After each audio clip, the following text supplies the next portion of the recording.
หมู่พวกภิกษุสงฆ์นักบวชทั้งหลายสิ่งที่ควรศึกษาให้มากที่สุดก็คือพระวินัยเพราะว่าพระวินัยนั่นแหละเป็นเครื่องรักษานักบวชนักบวชก็ต้องรักษาพระวินัยแล้วพระวินัยนั่นจะกลับขึ้นมารักษาตัวเองดอกจังว่าหลังจากเฮาได้บวชมาแล้วบ่แม่นได้ว่าสิมาเป็นผู้วิเศษหรือว่าเป็นผู้มีบุญคุณอีหยังกับคนทั้งหลายเลยบ่ได้เป็นแบบนั้นเด้นั่นคือเฮาอาศัยบารมีกินบุญเก่าของพระพุทธเจ้าเด้เฮาต้องสร้างเอาของเจ้าของเองเด้ที่คนเคารพนับถือมาแล้วเพราะว่าพระพุทธเจ้าถากถาง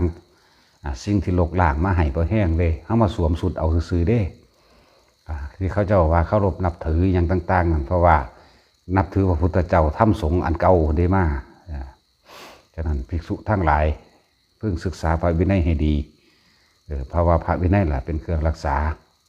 ถ้าว่าภิกษุบ่รักษาพระวินัยแล้วก็เป็นว่าบ่มีรักษาหยังบ่ได้หยังพร้อมอย่าไปหวังเรื่องคำว่ามรรคผลนิพพานอย่าไปหวังบ่มีแค่ว่าเฮ็ดกับพระวินัยได้แล้วนะมันก็บรรลุไปในหันเลยแหละอ่านเบิ่งดีๆแต่เฮาวนของอยู่กับการรักษาข้อวัดปฏิบัติและพระวินัยนั่นแหละ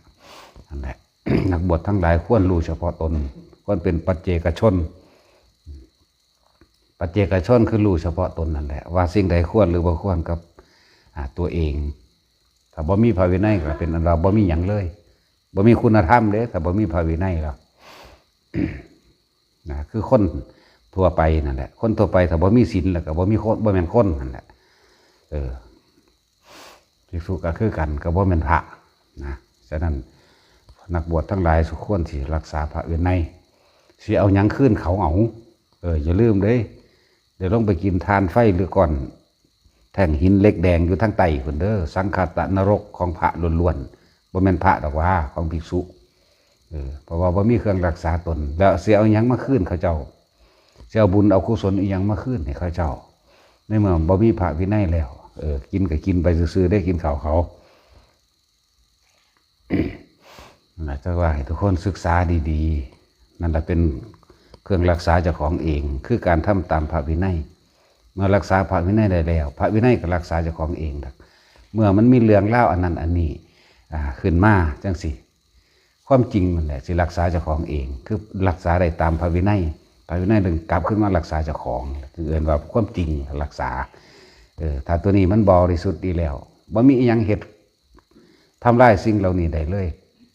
บ่มีสัจจะเท่านั้นสัจจะคือความจริงความจริงในวินัยนั่นแหละแต่เฮารักษาดีแล้วจังว่า แต่ศึกษาข้อวัดปฏิบัติดีแล้วสิ่งใดที่เฮาบ่ได้ตั้งใจหรือมีเจตนาในการกระทำผิดมันก็บ่เป็นหยังต้องด้วยความไม่รู้มั่งบ่แม่นจงใจด้วยความรู้อยู่เด้คนละเรื่องกันเอื่นว่าต้องอาบัติคือพระผิดนั่นน่ะมันมีนั่นจังว่าไปศึกษาเอาเองมันหลาย227นั่นน่ะมันหลาย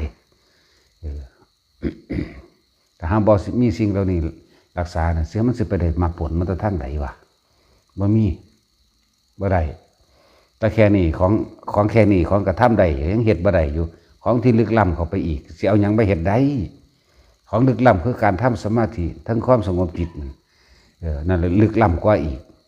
อันนี้มันเป็นของการกระทำโดยกายโดยวาจา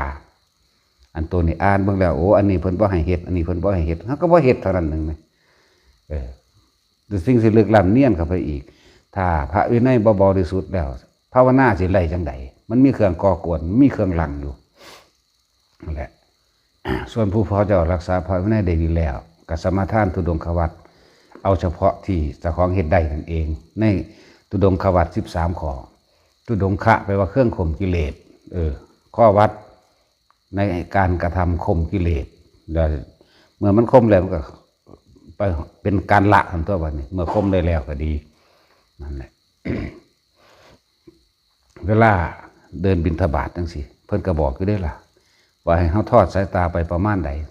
ทอดสายตาไปประมาณดังอยู่ของนั่นแหละเงยหน้าเบิ่งแน่ก้มเบิ่งแน่เพื่อหยังก็เพื่อเบิ่งในความปลอดภัยหรืออันตรายในข้างหน้าตามถนนหนทางนั่นเองสมัยตะกี้มันบ่ได้มีรถแล่นบุมบั่มแบบนี้ เพิ่นก็เลยทอดสายตาเฉพาะปลายจมูกแห่งตัวเองแล้วเธอจงก้าวไปเถิดอย่าเดินไกวแขนมั่งอย่าเดินโงกพุ่นโงกพี่หรือแงนหน้ามั่งสมอยู่ในความเป็นสมณะสารูปสงบนอกสงบโดยสมณะสารูปคือรูปนอกนั่นแหละภิกษุวิ่งกับบ่ควรอันนึงทั้งนั้นแหละหลายอย่างภิกษุจี้ภิกษุก็เป็นเด้ของธรรมดาเด้เป็นอาวัตเด้นั่นจาจิตีเด้จี้นิ่งส่วงกันจักว่าล่ะนั่นเพิ่นเอิ้นจี้ภิกษุมันนี่เป็นแล้วเพิ่นก็บ่ให้คลุกคลีเด้เป็นเวลาปณะจังซี่นะแต่เฮาอยู่นี่บ่ให้มีดอกปณะหรือหยังปรมัตถ์ฟาดทิ่มเนื้อมาอย่างสิมางมกินอหยังเนาะมีอย่างนั้นกันนั่นแหละบ่าย3กว่าตาดจบแล้วก็คุยกันแน่จักหน่อยเดี๋ยวหนีไผหนีมันบ่อยคุกคีกันมันสิผิดกันมันสิเอาอัตตาตัวตนของไผของมันมาอวดอ้างกันเด้แต่ก็เวลาที่เฮามาเอาอาหารลงบาตรแล้วควรกระทำจังใดควรเจริญพรหมวิหาร4เด้สิ่งเหล่านี้นะ อาหารลงบาตรแล้วมีการทำความสงบจิตของไผของมันแต่ผู้เพิ่นเข้าฌานใดเขาเจ้ากับเข้าของเขาเจ้าเองแล้วก็กำหนดแค่1 นาทีหรือเท่าใดก็แล้วแต่ส่วนมากหรือผู้เข้าบ่ได้ก็ส่งเอาเมื่อส่งฌานได้แล้วก็เจริญพรหมวิหารคือการอุทิศบุญเมื่ออุทิศบุญแล้วก็แผ่เมตตาคำว่าอุทิศบุญก็คือก็ด้วยอานุภาพแห่งพระตถาคตเจ้านี่จงเป็นไปด้วยอำนาจแห่งพระตถาคตเจ้านี่ว่าบุญใดที่ข้าพเจ้าทำมาแล้วตั้งแต่อดีตจนถึงปัจจุบันณขณะนี้นี่ผลเพิ่งมีแก่ข้าพเจ้าเพียงแต่ใดขอผลบุญนี้จงถึงแด่สรรพสัตว์ทั้งหลายไม่มีที่สุดไม่มีประมาณทุกหมู่เหล่าบรรดามีเนี่ยเป็นต้นอันนี้ต่อมาก็เจริญพรหมวิหาร4คำว่าเมตตาเนี่ยท่านสัตว์ทั้งหลายเหล่าใดหรือท่านทั้งหลายเหล่าใดก็สั่งที่ยังไม่ได้อาหารก็ให้ได้อาหารนะที่ยังไม่มีที่อยู่อาศัยก็ได้ที่อยู่อาศัยที่ยังไม่มีเครื่องนุ่งห่มและเครื่องประดับดาหรือเครื่องอำนวยความสะดวกก็ให้ได้สมใจแห่งปรารถนาอันนั้นนะแต่ทั้งหลายเหล่าใดที่เป็นโรคก็หายจากโรคที่ยังไม่มีโรคก็ขอให้มียารักษาโรคอย่างแบงสีนะนี่เป็นต้นเป็นเนื้อยะหนึ่งนี่คือการเรียกว่าแผ่เมตตาเป็นให้เนื้อยะว่าสัพเพสัตตาเอาเวลาของตัวอภัยประชาของตัวนิกายของตัวสุขีอัตนังปริหารันตุเป็นให้เนื้อยะอันนั้นแต่ว่าสิ่งที่สิมันออกจากใจของเฮาจริงๆออกจากความรู้สึกของเฮาจริงๆอันนี้แหละจึงเป็นกูแพอันเป็นแนวทางเพื่อนบอกทางนำสกรว่าสัพเพสัตตาสัตว์ทั้งหลายทั้งปวงที่เป็นเพื่อนทุกข์เกิดแก่เก็บตายด้วยกันทั้งหมดทั้งสิ้นอันเป็นการเบาน้ำกันเพื่อนให้เนื้อยะได้นั่นบ่แมนว่าทุกองค์ต้องว่าแบบนี้กับบ่แมนนั่นนะเพื่อนให้เนื้อยะเป็นเครื่องนำทางให้เฮ้าซื่อจงเป็นสุขเถิดอย่าได้เบียดเบียนซึ่งกันและกันเลยเนี่ยเป็นให้เนื้อยะแต่ว่าสิ่งที่ออกจากจิตจากใจจากความรู้สึกของเฮ้าจริงๆอันนั้นแหละเป็นการแพร่ที่มันออกมันได้ผลมาก พวกเฮ้าที่เห็ดพากันเห็ดอยู่เดี๋ยวนี้นะทุกองค์ต้องทรงฌานให้เป็นทรงฌานให้เป็นบ่ซันเป็นหนีค่าอาหารเขาดีต้องทรงฌานเมื่อทรงฌานเป็นแล้วอุทิศบุญที่ตัวเองสังสมมาเมื่ออุทิศบุญสังสมมาแล้วก็แผ่เมตตาการแผ่เมตตานี่คือว่านั่นแหละเมตตากรุณามุทิตาอุเบกขาเฮาทรงฌานอยู่แล้วเฮาบอกวิธีกันอยู่แล้วว่าเหตุแบบนี้เฮาก็บอกคือมาเศร้านี่ก็บอกนะเหตุแบบนี้แต่ว่าให้มันออกจากใจออกจากความรู้สึกออกจากความเป็นจริงของเจ้าของเองพี่ดีมันจึงสิเป็นผลบ่แม่นเว้าน้ำกันสืบต่อกันซื่อๆดี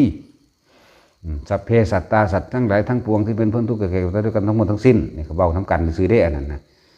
อย่าได้เบียดเบียนซึ่งกันและกันเลยความจริงของเจ้าของยังไปเบียดเบียนจนความจริงของเจ้าของวัฏหมดขึ้นภิกษุนักบวชทั้งหลายจูดมดแดงมั่งเผามดแดงมั่งหายากันยุงมาสีดมั่งเนี่ยมันบ่แม่นแนวได้อันนั้นอันมันเว้าอีหยังนั่นมันบ่ตรงกับจริงกับใจเห็นบ่มันบ่ตรงกันกับความเป็นจริงกับสิ่งที่ตัวเองกระทำมามันจะออกไปได้จังใดมันบ่ออกได้อันนั้นนะแต่ของบอกว่ามีสัจจะบอกว่าตื่นความจริงเองคำว่าสัจจะนี่คือว่าจริงจากเรื่องจริงจากของจริงที่ตัวเองทำได้เด้บ่มันเว้าสืบต่อกันมาซื่อพาแผ่เมตตาแล้วไปแล้วยังอิจฉาริษยาคนนั้นยังด่าผู้นี้ยังเว้าพื้นคนนั้นผู้นี้อยู่คนก็คือกันเวลาไปทำบุญอันนั้นอันนี้ว่า บ่ฮู้จักฮอดบุญบ่จักถึงความสงบจิตเย็นใจของเจ้าของเองไปวัดนั่นไปวัดนี่ไปเว้าเยาะเย้ยถากถางกันซื่อไปท่วงบางหันไปท่วงบางนี่ซื่อๆได้เขามาเว้าอวดเว้าอ้างกันมึงรู้นั่นนะเอิ้นว่าไปแบกอัตตาไปแบกตัวตนว่ากูไปเบิดไปมาเบิดแล้วไปหัวจูฟ้าเว้าเอาซื่อๆเด้หัวจูนรกเด้อันนั้นน่ะมันเป็นหัวจูฟ้าเด้ทางไปทางจมเหมือนพวกนั้นพวกจังซั่นไปแล้วก็ไปเอาความนั่นความนี่มาเว้ามาเปรียบมาเทียบเว้าพื้นกันบางหันบางนี่เด้มันบ่ได้ละจักเม็ดเด้อนะละหยังละความยึดมั่นถือมั่นละอารมณ์ความรู้สึกตัวเดียวนั่นแหละตัวพอใจตัวเดียวนั่นแหละแต่ว่ามันออกนอกเรื่องไปเยอะแยะมากมายแล้วนั่นแหละ แต่ที่ว่าก็คือผู้นำในแต่ละสถานที่ผู้น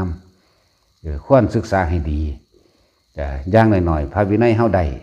เมื่อเฮารักษาพระวินัยได้แล้วแม้นมรรคผลเฮาบ่ได้แต่ว่าก็ขอให้ศึกษาในพระไตรปิฎกนั่นแหละแล้วนำเอาคำกล่าวเฉพาะพระไตรปิฎกนั่นแหละมาเป็นการส่งเสริมและแสดงธรรมคือพระอานนท์เพิ่นว่าเอวัมเมสุตังโดเดข้าพเจ้าได้ยินได้ฟังมาอย่างนี้สมัยหนึ่งพระผู้มีพระเจ้าประทับอยู่ที่ด่วนเนี่ยเพิ่นว่าท่านได้บรรลุถึงขันธ์อรหันต์เพิ่นก็เลยเอาตะคำบอกพุทธเจ้าว่าเทศยุหันว่าจังสี่เด้อเนี่ยเมืองพระราณสีวาจังสี่เนี่ยประเทศยุอันกรุงสาวัตถีว่าจังสี่ประเทศยุอันวิเทหะว่าจังสี่เนี่ยไปจังสั่นเด้เพิ่นบ่ออกนอกแนวเด้อันใดเพิ่นบ่ท่านบรรลุเพิ่นก็เอาตามที่เพิ่นอันจำมานั่นแหละบ่ผิดนั่นจังสี่บ่ผิด นั่นแหละคือจังว่าแต่ละหม่องเป็นอย่างคนคือบ่เข้าใจธรรมะคนคือบ่เข้าใจคำสอนของพระพุทธเจ้าพากันเฮ็ดนอกแนวปลุกเลขเนาะปลุกเลขเสกยันไปแล้วมันสิไปมีหยังปลุกเลขเสกยันสิมีมาขังมาทั้งใดมันตายเบิดแล้วเด้มันตายมาเรื่อยๆอยู่ไหมเนาะสิไปขังสิไปเหนียวเพื่อหยังขังเหนียวก็มีอัตตาตัวตนว่าแต่ของเก่งว่าแต่ของอันมีนั่นมีนี่นั่งลงนั่งเหนียวไปเป็นเรื่องนอกเล่าไปละบ่แม่นเรื่องธรรมะเลยนั่น หลายอย่างแต่พระเฮาที่เข้ามาในนี่นั่นน่ะหลังจากรับอาหารถวายแล้วในตั้งแต่เขาเจ้าถวายอาหารมาพุ่นแหละพวกเขาต้องทรงฌานให้มันได้ตลอดจับลมหายใจครับเอาอาการปิติขึ้นมาในจุดใดจุดหนึ่งนั่นแหละเป็นเครื่องอยู่ของเจ้าของเองนี่แหละเป็นเครื่องอยู่เป็นวิหารธรรมเป็นถึงอยู่ของใจของเฮาเองนั่นแหละจะว่าถ้ามันวนอยู่จังสีมันสิไปใสมรรคผลนิพพานมันสิไปใสมรรคเข้ากับเดินทางอยู่แล้วเอื่นว่ามรรคนั่นแหละที่เอื่นว่าทรงฌานนี่เป็นมรรคแล้วมรรคเป็นต้นแล้วผลมันเป็นปลายแต่เฮาเห็นอยู่จังสีไปเรื่อยมันก็ได้ของมันเองนั่นแหละบ่หาทะเยอทะยานว่าต้องได้แบบนั้นต้องเป็นแบบนี้ดอกควบคุมอารมณ์ควบคุมจิตของเจ้าของให้ดีตั้งเอกคตาจิตเอกคตาลมให้ดีมันก็เป็นของมัธยัติมันก็อยู่ในสมถะนั่นมันก็เป็นภาวนาของมันเองมันก็รู้ของมันไปหันเรื่อยไปหลังจากรับอาหารแล้วเรียบร้อยอย่างสิแต่อยู่นี่เฮามีการแสดงธรรมด้วยสันเนาะเฮามีการแสดงธรรมมันก็ฟังธรรมไปเฮาบ่ได้เป็นหนีไผเด้อเฮาแสดงธรรมอยู่แล้วบ่ได้เป็นหนีไผนะแต่ว่าผู้ว่าท่านนั่นจะต้องทรงฌานไว้ได้บาดนี้อย่าลืมได้ต้องทรงฌานได้พวกนั้นการทรงฌานนั่นน่ะการทำจิตใจของเจ้าของให้สู่สมถะคือความสงบจิตของเจ้าของเองแล้วก็ไผสิเวลานั้นเฮาก็อุทิศบุญของเฮาอยู่แล้วหนึ่งอุทิศบุญแล้วก็แผ่เมตตานี่เจริญพรหมวิหารเด้นี่ให้มันออกจากความรู้สึกของเจ้าของจริงๆเด้ออันที่ว่าเว้ากันเว้าสืบต่อกันมาเว้าตามๆกันซื่อๆบ่ได้มีผลเด้นั่นน่ะเว้าซื่อๆเด้นั่นคือพวกขอศีลห้านั่นแหละไปทางใดก็ขอศีลห้าโลดแต่ของบ่รักษาเอามันสิพระเพิ่นบอกทางให้เด้นั่นน่ะนั่นล่ะไปทางเตรียมตัวไหว้พระรับศีลล่ะเนาะยีมีนาก็ว่าไปได้บัด สักกาเลนะนี่เว้านำกันซื่อๆแต่ว่าบ่มีจิตเจตนาบ่มีความตั้งใจว่าสิกูสิรักษาตลอดวันหนึ่งและคืนหนึ่งเดือนหนึ่งปีหนึ่งหรือตลอดชีวิตบ่มี บ่ฮู้จักเว้าไปน้ำกันซื่อๆเบิดบ้านเบิดเมืองนั่นล่ะที่เบิ่งๆอยู่นั่นน่ะผู้เขาเจ้าเฮ็ดอยู่แล้วเขาเจ้าฮอดบ่ขอเพราะว่าเขาเจ้าเฮ็ดอยู่แล้วรักษาอยู่แล้วเป็นอยู่แล้วบ่มีจิตใจในการทำร้ายเบียดเบียนผู้ใดผู้หนึ่งให้เสียชีวิตหรือทรัพย์สินเลยนั่นก็บ่รักอยู่แล้วบ่เฮ็ดประพฤติผิดหลายบ่มีอยู่แล้วถ้าสิขอไปหยังก็เขาเจ้ารักษาอยู่แล้วนั่นส่วนที่ว่าเว้าสืบต่อกันมาซื่อๆพากันเฮ็ดไปเป็นประเพณีผู้พาขอหรือว่าผู้ขอตามกันจังซี่บ่ฮู้จักซ้ำได้ว่าเจ้าของสิงดเว้นตลอดวันหนึ่งและคืนหนึ่งอาทิตย์หนึ่งปีหนึ่งเดือนหนึ่งบ่ฮู้จักสักแต่ว่าเฮ็ดไปเป็นบาปซื่อๆเด้บ่เป็นไปตามความจริงคือเสียสัจจะนั่นเองเสียความเป็นจริงตัวเจ้าของจริงนี่จริงเจ้าของนั่นแหละตัวเจ้าของพวกฟังกันเอาสังเกตมันรอดงานทำบุญหาคนตายบ่แก่เขางานขึ้นบ้านใหม่ก็สร้างบุญหยังก็สร้างที่เขาเข้าใจว่าเขาทำบุญนะเริ่มต้นแรกถ้ามีเหล้ามียาปลาปิ้งกันไปมันบ่ได้แม่นบุญจักอย่างแล้วมันทำลายเบิดแล้วบ่แม่นบ่มีเลยนั่นแหละหลายอย่างที่ทุกคนต้องทำความเข้าใจดีๆขอไปแล้วรักษาได้บ่ออกมาแล้วก็ไปหากินคือเก่าเหล้าออกมาแล้วก็ไปฆ่าคือเก่าสัตว์ไปหาหลักนั่นหลักนี่เขาคือเก่าคำว่าหลักหลายคนสิอาจจะว่าเข้าใจว่าบ่แม่นหยองเป็นหลักแบบนั้นก็มีคือว่าแม่นต้นมะขามหรือขิงตะไคร้คาอยู่เฮือนใดเฮือนหนึ่งจังซี่เอาหน่อยๆบ่คือบ่เป็นหยังดอกเด้อนี่หลักเด้นั่นก็บ่ขอก็เอิ้นว่าหลักตัวมันมีเรื่องก็ยังอ่านมาในหลวงปู่ฝันอุปถากเพิ่นเองนั่นแหละอุปถากของเพิ่นเองกับขาไก่มาต้มไก่มาอย่างดีนะแต่ว่าไปเอาค่าหลานนะบ่ได้ขอมันเด้สันค่านี่เป็นค่าหลักอยากว่าค่าตะไคร่นี่เป็นตะค่ากับตะไคร่เป็นของหลักมาแต่ว่ากับของหลานเพิ่นนั่นแหละเพิ่นเข้าใจว่าเพิ่นบ่หลักแม่นที่เพิ่นเก่งนั่นบ่หลักถวายไปนั่นอาหารบ่บริสุทธิ์กูบ่เอาเพิ่นว่างงเด้บ่บริสุทธิ์แนวใดตูดมันได้อาหารบ่บริสุทธิ์กูบ่เอาเพิ่นว่ามันหยังล่ะที่เนาะบ่บริสุทธิ์แนวใดของผมบ่ทุกอย่างของมึงติมึงไปเอาตะไคร้กับคาเข้ามาตะไสนั่นนึกไปมึงไปเอามึงเป็นหลักของหลานมึงบ่แม่นบ่ซั่นกะหลานผมว่ากะหลานมึงอยู่มึงเข้าใจว่าบ่หลักอยู่แต่ว่ากูรู้แล้วที่กูสิรับได้จังไดอาหารบ่บริสุทธิ์มึงไปสแตกเองโลดว่าซั่นจังซั่นนี่ผู้เขาเจ้าบริสุทธิ์เนี่ยเขาเจ้าหูของเขาเจ้าเนาะในประวัติคือหลวงปู่มันจังซี่ มันแตงโมเข้าใจว่าสวนมันปลูกติดกันเข้าใจว่ามันเครือมันแตงโมทั้งสวนผู้นี้ล่ามมาพี่มันมาเป็นหมากอยู่สวนนี้นะสวนนี้เป็นผู้เอาว่านี่เข้าใจว่าเป็นของมันอยู่ที่เจ้าของแต่ว่าเครือมันอยู่สวนของผู้นี้ก็เอามาพาไปถวายเพิ่นเพิ่นก็เว้าคือกันนั่นแหละอาหารฉีลักกูเว้าดอกคือกันนั่นอาหารบ่บริสุทธิ์งงอยู่คือเก่าอันเถาะเอาขึ้นไปเพิ่นว่าแล้วมึงไปเบิ่งเด้อเครือหมากโมอันที่มึงเอาอันนั้นมันเป็นหมากอยู่สวนมึงมันเป็นหมากอยู่ขี้ดินมึงเพิ่นว่าแต่ว่าเขาเป็นผู้หดน้ำเพี้ยนพ่วนดินมาเด้นำไปเบิ่งนั่นบ่ล่ะไปเบิ่งแล้วแม่นอีหลีนั่นแหละเพิ่นฮู้ได้จังได๋ล่ะว่าจังซั่นแหละเพิ่นบ่เอาน้อยใจว่าเพิ่นบ่รับของให้นะมันก็ธรรมดาเด้นั่นแหละหลายอย่างให้ทุกคนไปพิจารณาเอาคิดเอา อาหารบ่บริสุทธิ์เพิ่นว่าผู้เพิ่นรู้แต่เป็นจังซั่นแล้วเพิ่นว่าหยังถือว่าเป็นการลักเห็นบ่ล่ะถือว่าเป็นการลักเพิ่นเลยว่าบ่บริสุทธิ์บ่เอาแต่สิเฮาเอาตามพระวินัยจริงอีหลีแล้วคือเนื้อดิบเพิ่นก็บ่ให้สันมันบ่ล่ะในมังสัง10อย่างรู้อยู่แล้วว่ามีหยังบัดนี้หลังจากนั้นมาอีกเป็นหยังจังรับนั่นบ่ได้รู้ว่าเขาฆ่าเพราะตนเพิ่นก็บ่ได้รับเด้ซุมื้อนี้มันบ่แม่นแดงซั่นเด้กินข้าวปลาบ่เฮาซั่นลาบปลาดุกว่าซั่นมันไปจัดสรรหาเอาได้แมงนี่เนาะ ลาบปลาดุกบ่เฮาซั่นมื้อนี้สะปลาเด้นะเนาะฝุ่นสู่ทวนเก็บปลาน้ำเขาเสยเด้นั่นแหละทั้งสี่แหละมันบ่หูจักพระวินัยมันก็เลยบ่หูสิเอาหยังไปแสดงเขา สิเอายังไปตอบแทนอันค่าข้าวค่าน้ำค่าเครื่องของเขาเจ้าถวายมาเขาจะถวายในน้ำของพระพุทธธรรมสงฆ์เจ้าของเขาบ่มีแนวชดเชยขึ้นเด่นนั่นนะบ่มีแนวชดเชยขึ้นเลยเด้แต่ของกับปฏิบัติยังบ่ได้แล้วสิไปเอามรรคผลนิพพานมาทางใดนี่สิพระวินัยเป็นของเฮ็ดได้ง่ายๆหนึ่งอ่านมาโอ้อันนี้ห้ามตัวนี้ก็เศร้าเฮ็ดตัวยากหยังภาษาสังสัน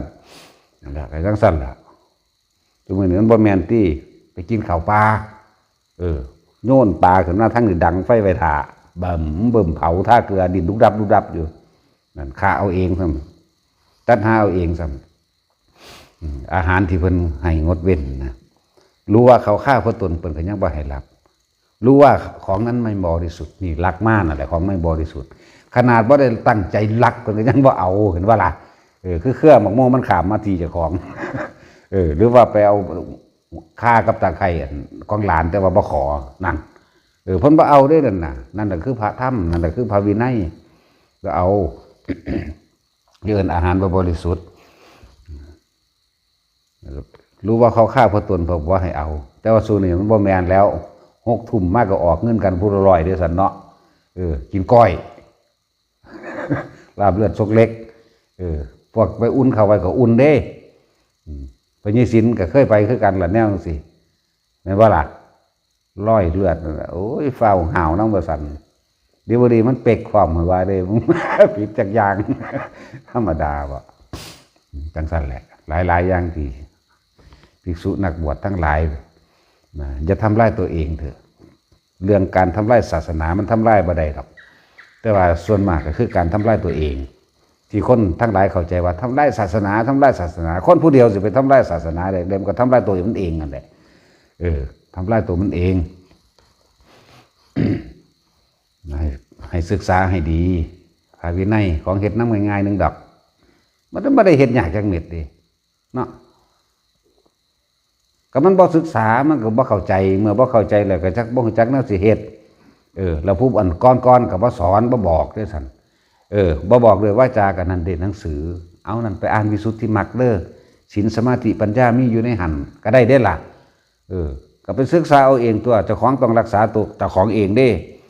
บ่แม่นว่าสิเที่ยวมาถามเอาก็อ่านเอาเองนะเว้ย มันก็จื้อบ่ได้เบิดแต่เฮายังจื้อบ่ได้เบิดอันใดมันสงสัยเขาก็ยังไปเปิดเอาอยู่เรื่อยเปิดอยู่เรื่อยนั่งเบิ่งอยู่หั่นแล้วอันนี้ว่าด้วยเรื่องนี้เลยเรื่องนี้อันนี้เป็นอาบัตินี่บ่เป็นอาบัติอันนี้ยกโทษแบบนี้มันมีทั้งวิธีแก้และวิธีบ่แก้มันมีอยู่ในหันทั้งเบิดล่ะอ่านเอานั่นล่ะเว้ยในอริยวินัยหั่นเด้อริยวินัยนั่นแหละละเอียดมีเบิดให้เนยยะให้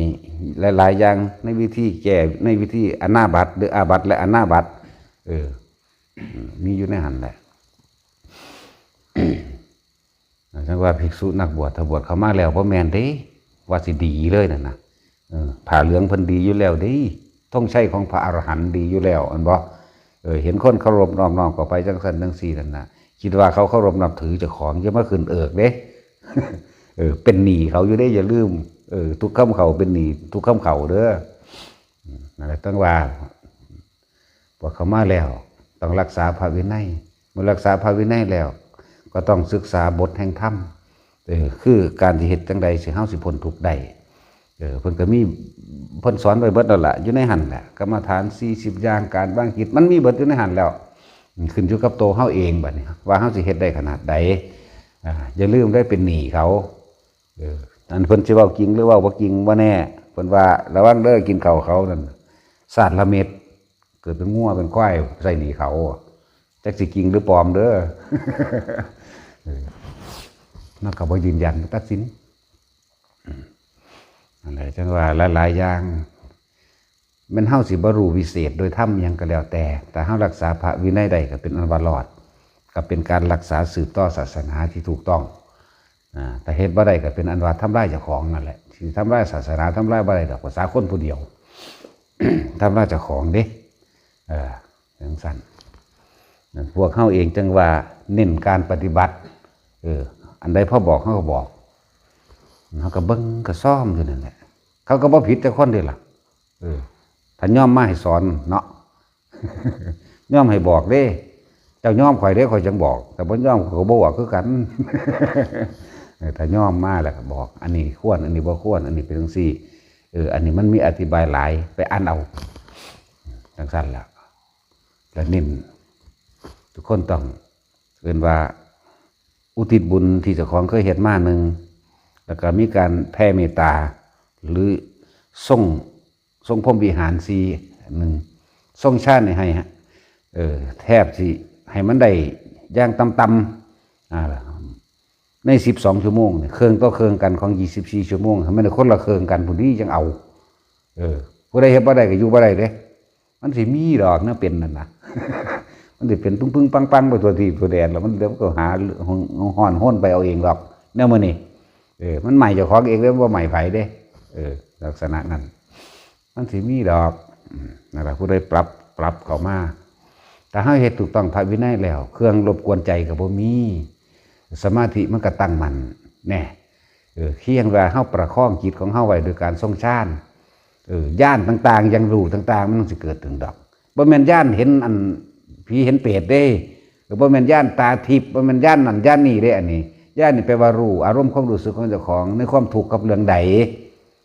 เฮาบ่ได้เอาได้ญาณในจังซั่นฟาดทิ่มเบิดภาษาสั้นผู้เพิ่นเก่งเพิ่นตายมาเบิดแล้วเด้เพราะโมคคัลลาเก่งกว่าหมู่ตัวเรื่องฤทธิ์เรื่องเดชตายแล้วตายตัวโดนแล้วซ้ำก็เลยว่าให้ไปสนใจเรื่องอิทธิฤทธิ์อิทธิเดชหยังเป็นของเล่นของแถมดอกแนวจังซั่นบ่แม่นของสิมาปรารถนาหยังจังซั่นมันบ่เฮ็ดให้ผู้ใดพ้นทุกข์ได้ดอกพระเทวทัตสมัยเพิ่นบวชเริ่มต้นแรกเพิ่นปฏิบัติดีเด้อภิญญา5สมาบัติ8พุ่นเด้สำเร็จรูปฌาน4กับอรูปฌาน4แล้วเอิ้นสมาบัติ8เฮ็ดจังซี่ได้แล้วก็แสดงว่าแสดงฤทธิ์ได้นะอภิญญา5บ่แม่นอภิญญา6 ตัวที่6นี่เป็นความรู้ยิ่งโดยการประหารกิเลสอาสวะขยายานตัวมัน6เข้าใจว่าล่ะตัวนั้นประหารกิเลสแล้วเป็นอรหันต์แล้วแต่ส่วนมากเขาเจ้าบ่ได้ไปเพ่นเพื่อสิได้ฤทธิ์ได้เดชเด้เขาเจ้าบำเพ็ญเพื่อสิเป็นผู้พ้นทุกข์ไปแล้วพอตะได้แล้วมันได้ที่หลังดอกแนวจังสันเขาเจ้าบ่อยากได้เด้ครับนี่เขาเจ้าบ่ได้เฮ็ดเอาจังสันบ่มีผู้ใดฝึกฤทธิ์ก่อนดอกพี่พระยังอีก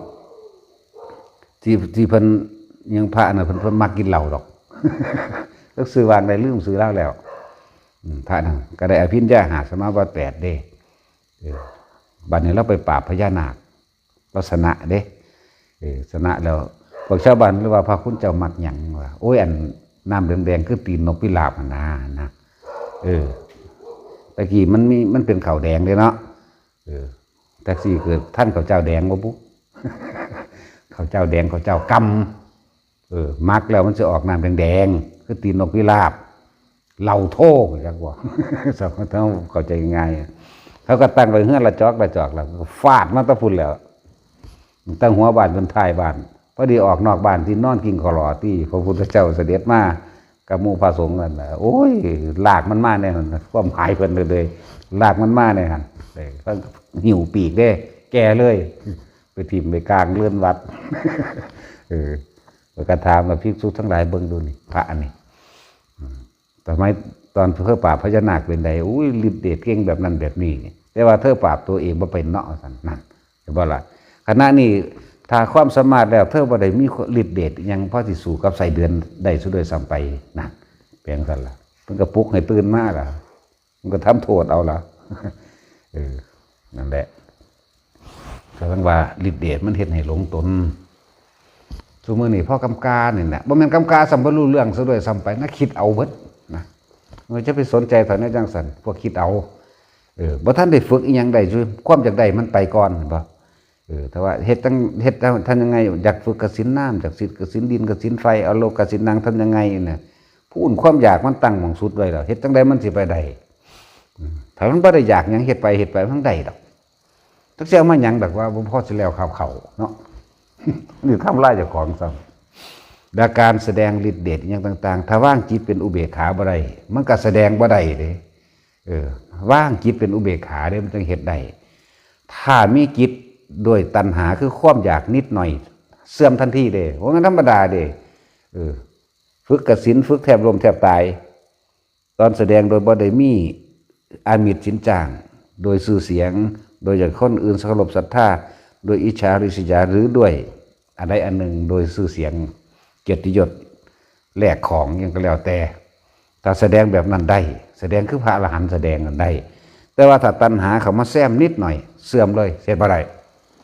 เห็นว่าเทวทัตเพิ่นเก่งเด้เพิ่นฝึกหัดปฏิบัติดีเด้แต่เพิ่นฤทธิ์เดชหลายที่บัดนี้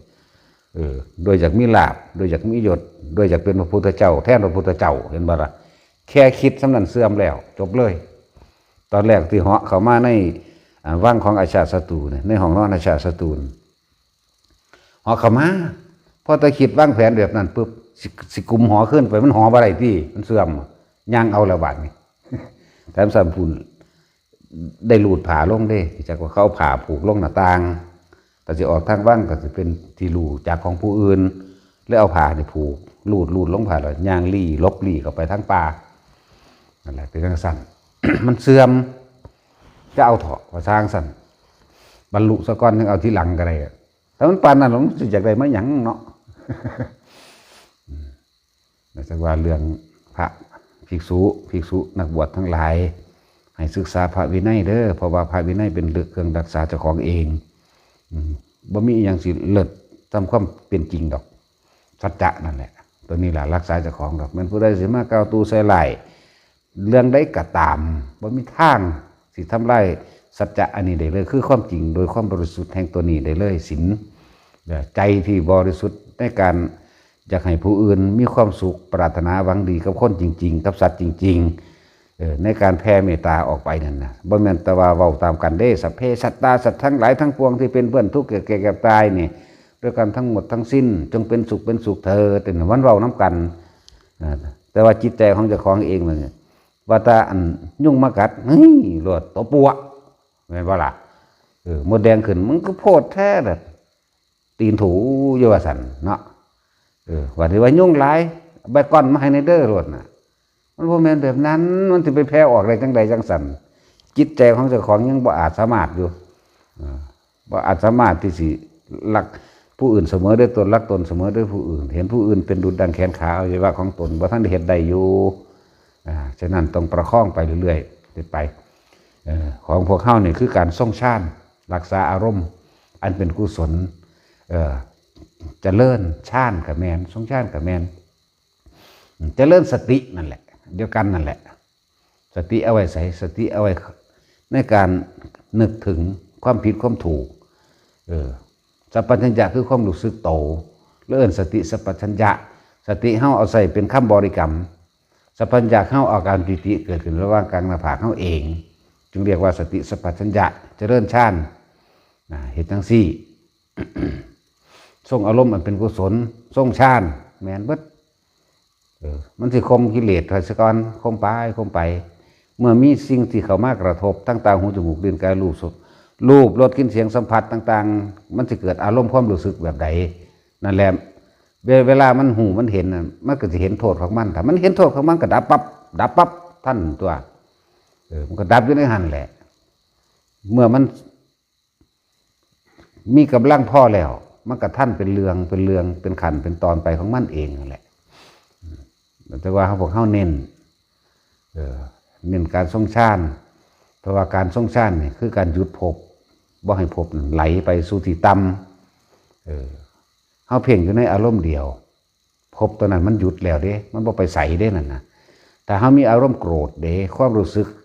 เกิดสูญสั้นขึ้นมาโมโหขึ้นมาคือนั้นภพเกิดขึ้นแล้วถ้าเขาใจขาดในขณะนั้นนะบอกง่ายๆคือว่าไปพิษกันมากครับเขานี่สูญอย่างว่านำทางกูจะฆ่ามึงนั่นนี่กูจะจูดเผามึงแบบนั้นแบบนี้พอดีงาใหม่โลนใส่หัวนอกตายซ้ำจังสิไปนรกเลยได้น่ะนะว่าตายในอารมณ์ค้างที่โกรธเนี่ยตายในอารมณ์ค้างที่โลภก็เปรตเลยแหละตายในอารมณ์ค้างที่หลงใคร่ครวญหาทรัพย์สมบัติดังใดดังหนึ่งบ่ว่าสิมีวิญญาณและบ่มีวิญญาณทรัพย์สมบัติที่มีวิญญาณคือคนคือสัตว์เลี้ยงที่ไม่มีวิญญาณคือบ้านคือรถต้นไม้เลือกสวนไร่นาว่าทรัพย์สมบัติ สวิญญาณกทรัพย์หรืออวิญญาณกทรัพย์ใครครวนเรื่องสันนั่นแหละพวกอสุรกายพวกเปรตพวกยังกันร่วมอยู่ในหันเองตายในอารมณ์ค้างอันใดก็ไปตามภพนั่นเองแต่จึงบอกว่าภพเกิดแบบใดภพเกิดด้วยความรู้สึกเด้อบอกแจ้งคักว่านี่แหละยังบ่ท่านได้เข้าใจอยู่กับเป็นเรื่องของภัยของมันแล้วเนาะผู้ใดก็เคยสูญตัวเวลาสูญสั้นมาถ้ามันตายในอารมณ์นั้นมันก็ไปนรกโลดเวลาดีใจได้สมบัติได้หนึ่งเอายกตัวอย่างพวกดีใจถือเลข5 บาทนั่นนะโอ้ยดีจังสั้นจังสี่เว้ากันเนาะตายแบบนั้นตายไปเป็นเปรตเรื่องมาจากว่าล่ะจักสิ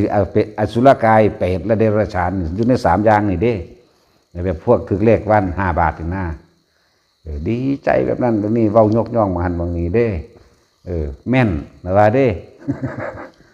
ว่าไปยังสั้นจังสี่นั่นแหละตายในอารมณ์ค้างความรู้สึกนั่นมันไปแล้วนั่นนะแต่เฮาเป็นผู้ทรงฌานอยู่ว่าแต่เฮาทรงฌานอยู่มันบ่ได้เกิดอย่างได้อันตอนนั้นแต่ว่าอารมณ์ฌานนี่เกิดคือกัน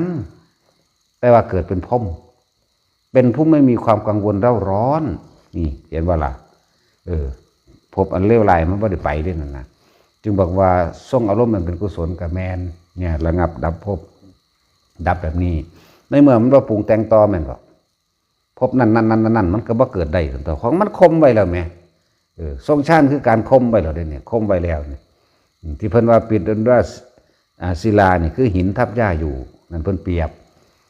พวกเฮาเนี่ยเอามาคิดโลดตอนที่เฮาอยู่ในลมหายใจกับอาการอันนี้นี่ปิติอันเกิดขึ้นระหว่างอุณโลมเฮานี่มันหักไผมันสร้างไผอยู่บ่มันบ่หักไผมันบ่สร้างไผได้นั่นน่ะแล้วมันก็บ่มีความกังวลกับเรื่องนั้นเรื่องนี้เด้แต่นั้นบ่มีความกังวลแล้วมันจะไปพบเกิดมาหม้องใดมันก็อยู่หันของมันตัวนั่น ถ้าตายตอนนั้นติมันก็เป็นพรหมนั่นแหละเลือกเอาโลดถ้าผู้ใดส่งจนชิ้นบ่แห้งล่ะเลือกเอาเลยดีบ่ดีก็คือว่าในขณะนั้นมันบ่มีความพอใจยินดีในสิ่งใดสิ่งหนึ่งเกิดขึ้นเลยแม้แต่อารมณ์ฌานบ่เกิดขึ้นมันเป็นอนาคามีพุ่นธรรมดาบ่เฮ็ดไปซะก่อนอย่าเพิ่งคิดเอาแต่เฮ็ดไปแล้วสิเข้าใจดอกเฮ็ดไปเรื่อยๆเป็นวิธีปฏิบัติที่ง่ายแล้วสำหรับทุกๆคนการทำสมาธิ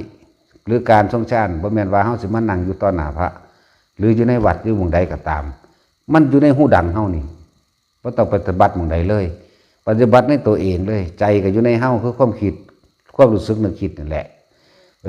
ลมก็อยู่ในกายเฮาเองนี่มันอยู่นี่สิไปหาไสอีกขับรถกับภาวนาได้กินข้าวกับภาวนาได้ทำการทำงานกับภาวนาได้คือจับคำบริกรรมพุทโธพุทโธป้องกันได้เบิด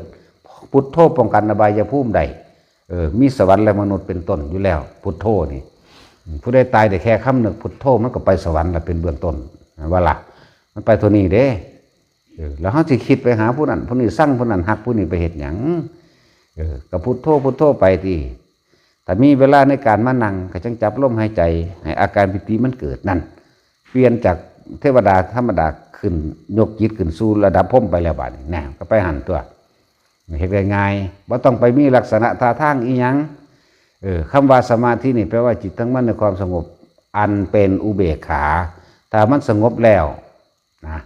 แต่ว่ามันสิอุเบกขาในระดับใดเท่านั้นทีนี้เขาว่าอุเบกขาจริงๆคืออารมณ์ไม่เกิดเนี่ยอารมณ์ไม่เกิดสงบในระหว่างท่ามกลาง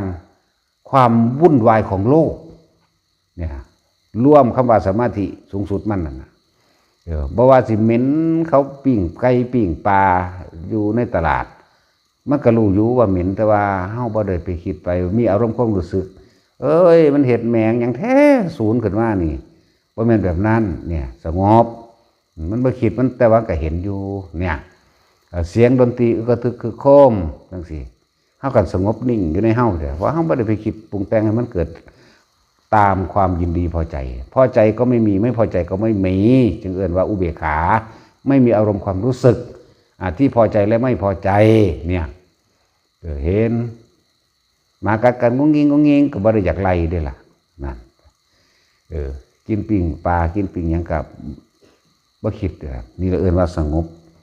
อันเป็นอุเบกขาอารมณ์บ่เกิดพอใจกับบ่มีบ่พอใจกับบ่มีแล้วเอิ้นอุเบกขานี่สมาธิเนี่ยบ่ได้แปลว่าท่านั่งต้องนั่งแบบนี้ต้องนั่งแบบนั้น การนั่งการเพ่งการเป็นส่วนหนึ่งที่ทำให้เกิดสมาธิคือความตั้งมั่นและความสงบเป็นอุเบกขาการเดินจงกรมกับเดินเฮ็ดหยังสั่นก็เดินเพื่อความสงบนี่ก็เป็นส่วนหนึ่งยืนเดินนั่งนอนก็เป็นส่วนหนึ่งการท่องบนสวดมนต์สาธยายคำสอนพุทธเจ้าก็เป็นส่วนหนึ่งในการทำให้ถึงสมาธิการแสดงธรรมก็เป็นส่วนหนึ่งเพื่อให้เกิดสมาธิคือกัน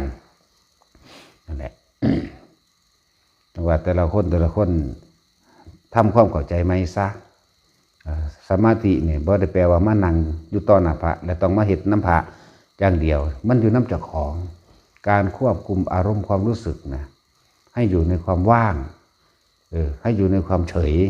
ให้อยู่ในความอุเบกขานั่นแหละตัวนี้สุดท้ายมันนั่นนะย่างอยู่กับสมาธิได้เด้อล่ะเข้าใจแล้วว่าบาดนี่ย่างอยู่กับสมาธิได้ทำงานขูดบักจกอยู่กับสมาธิได้พอเฮาประคองความรู้สึกนึกคิดของเฮาเองให้มันอยู่กลางๆซะก่อนแล้วอื่นว่าส่งช่างนั่นนะประคองไว้เดี๋ยวเวลามันมีเครื่องกระทบสิ่งนั้นสิ่งนี้เบิ่งดูอารมณ์ความพอใจแล้วพอใจมันสิเกิดนั่นแหละปัญญาก็เลยมันก็รอบดูแล้วว่ามันเป็นโทษก็สิคิดออกไปเห็นหยังให้มันศูนย์เห็นหยังแต่มันเป็นโทษไหมนั่นแหละปัญญานั่นแหละเอาตัวอารมณ์นั่นแหละมันเป็นเครื่องวัดโลดอาสวะขยะอาสวะคืออารมณ์อาสาวะอารมณ์ความรู้สึกที่ข้องเกี่ยวอยู่ในสิ่งที่สมควรทิ้งแต่ไม่ทิ้งไปเรียกว่าอาสวะขยะถ้ามันท่านแล้วเด้จึงเรียกว่าอาสวะขยะญาณญาณนี่แปลว่ารู้ท่านอารมณ์เจ้าของเด้บ่แม่นไปรู้เรื่องบ่แม่นไปรู้สวรรค์นรกกับไผเด้บ่แม่นไปรู้ว่าลาคิดผู้นี้เด้อาสวะขยะญาณรู้อารมณ์ความรู้สึกของตัวเองที่ยังคล้องอยู่ถ้ารู้แล้วมันก็บ่คล้องกันตัวรู้เจ้าของคือได้ว่ามันไปรู้ผู้อื่นได้ย่านนั่นนะหลายคนเข้าใจว่ารู้ผู้นั้นรู้ผู้นี้ปรจิตตวิชชาโอ้ยยังแม่นยังสิไปกำหนดรู้ผู้อื่นเฮ็ดหยังแต่ของยังบ่รู้เจ้าของอยู่นั่นแหละเป็นจังซั่น จะไปฮู้นั่นฮู้นี่ฮู้เจ้าของซะก่อนหน้าเนี่ยสิแต่ว่าพวกเฮาจึงเน้นภิกษุนักบวชอยู่ในสำนักของพวกเฮาเองเน้นการทรงฌานเน้นการทรงฌานเน้นการอุทิศบุญนะแล้วก็แผ่เมตตาเนี่ยต้องออกจากใจของเจ้าของคักๆเด้ฝึกเอามันสิอ่อนโยนดอกแต่เฮาคิดถึงว่าคนอื่นก็บ่มีผู้ใดอยากให้ไปตีไปฆ่าเขาก็บ่อยากเจ็บอยากปวดดอกเขาก็บ่อยากถูกลักของเสียหายชีวิตทรัพย์สินดอกแน่วันนี้มาน้อมมาหาแต่ของเบิ่งดูโตเฮาเองก็คือกันนี่หว่านั่นเฮาก็ยังบ่ได้อยากให้ผู้ใดมาตีมาฆ่ามาลักของเฮาเนาะเนี่ยมันก็น้อมออกไปเนาะเมื่อพิจารณาตามความเป็นจริงแล้วมันแม่นจริงเว้ยมันก็สิรู้สึกว่าเห็นผู้อื่นคือเจ้าของเห็นเจ้าของคือผู้อื่นแล้วก็เลยมันจะเลยอยากรักษาผู้อื่นได้บัดนี้เนี่ยเฮารักษาใจเฮาได้ดีแล้วเฮารักษาความรู้สึกเฮาดีแล้วเกิดแผ่ออกไปโดยว่าผู้อื่นก็คือเฮากับผู้อื่นเนี่ยก็เลยบ่ไปทำลายเบียดไผก็สัตว์ทั้งหลายเกิดมาด้วยความหลงทั้งเบิดแต่ก่อนเฮาก็เคยเป็นมาก่อนแน่อภัยทานก็มีอยู่ในโตของมันเลยแต่ก่อนเฮาก็เป็นคนบ่รู้เนาะเนี่ยพอเฮาเดินตามธรรมคำสอนพุทธเจ้าได้แล้วนะมันก็รู้ขึ้นแล้วมันก็เกิดความจิตใจมันก็นิ่มก็อ่อนโยนมันก็อยากให้ผู้อื่นมีความสุขด้วยตัวมันก็ไปหันตัวนั่นแหละบ่แม่นว่าเฮาสิเอานิพพานอย่างเดียวดอกมองหันมันผ่านจุดนี้ไปซะก่อนมันผ่านของมันดอกอย่าเพิ่งเป็นคนผ่านเจ้าของ มันผ่านไผดอกนั่นแหละไว้ทุกคนพยายามรักษาอารมณ์เจ้าของให้ดีรักษาอารมณ์อันเป็นอุเบกขาเวทนามันยังมีความรู้สึกอยู่ได้อุเบกขาเวทนาบ่แม่นอุเบกขาโดยอาสวะขยายญาณบ่ทันได้แม่นเป็นผู้มีสติรู้อยู่ในความสงบอันว่างเปล่าเป็นผู้มีสติรู้อยู่ในความสงบอันเป็นอุเบกขาไม่มีอารมณ์ใดๆเกิดขึ้นเรียกอุเบกขาอย่างสั้นบานเฮาว่าอุเบกขาเป็นพระบอใหม่ๆภาษาบาลีเป็นปอปลาได้อุเนี่ยอุเบกเนี่ยคือมาจากคำว่าอุบัติเบกขาเขามาจากควรพิจารณาในสิ่งนั้นได้อุเบกขาภาษาบาลีมานั้นอุเบกขาสิ่งที่อยู่ใกล้ที่สุดเด้ แต่แปลเต็มศัพท์มันเลยนี่แต่บาลีได้นี่สิ่งที่ควรใกล้ที่สุด สิ่งที่อยู่ใกล้เราที่สุดเข้าใจป่ะคือมันอุบัติขึ้นกับเราเลยกับเฮาเองเลยเรียนภาษาบาลีเดี๋ยวนี้พวกเดี๋ยวเรียนแต่กูสอนได้ก็แล้วสิ่งนั้นอยู่ใกล้เราที่สุดเด้นั่นนะที่มากระทบเราที่สุดควรพิจารณาเช่นไรเด้นั่นนะอุเบกก็คือมาจากอุบัตินั่นแหละว่าเฮาสิว่างอารมณ์จังใดต่างหากล่ะในสิ่งที่กระทบเราจึงเรียกว่าอุเบกขาเรียกว่าสิ่งที่กระทบเราก็ได้สิ่งที่อยู่ติดกับเราสิ่งที่อยู่ใกล้เราที่สุดสิ่งที่ควรพิจารณาก็ได้นั่นแหละสิว่างอย่างใดอุเบกขาก็เรียกว่าว่างอารมณ์อันเป็นกลางบ่มีความรู้สึกนั่นเองอุเบกอุบัตินั่นแหละอุเบกก็ได้ นั่นแหละสั้นก็เรียกว่าสมาธินี่แปลว่าจิตตั้งมั่นในความสงบอันปราศจากความรู้สึกก็ได้นี่เฮาว่าภาษาเฮาซักต้องบ่ได้แปลแม่งยังอีกเนาะ ฉะนั้นก่อนที่จะถึงตรงนี้เขาก็ต้องมีวิหารธรรมโดยการทรงฌานวิธีให้เกิดฌานเกิดเขาเกิดขึ้นคือเขาก็อาศัยอานาปานสติคือเก่านั่นแหละหายใจเข้าพูดหายใจออกโทเนี่ยก็เอาความรู้สึกนึบๆไว้กลางหน้าผากบางทีมันก็ซ่านขึ้นเต็มหัวบางทีก็ล่องสมองบางทีก็ไหลลงในเราตัวนั่นแหละแต่เขาพยายามควบคุมมันเห็นป่ะให้มันอยู่ในจุดเดียวคืออยู่ระหว่างกลางหน้าผากเหตุไปมันเป็นดอกเอาสมาทาน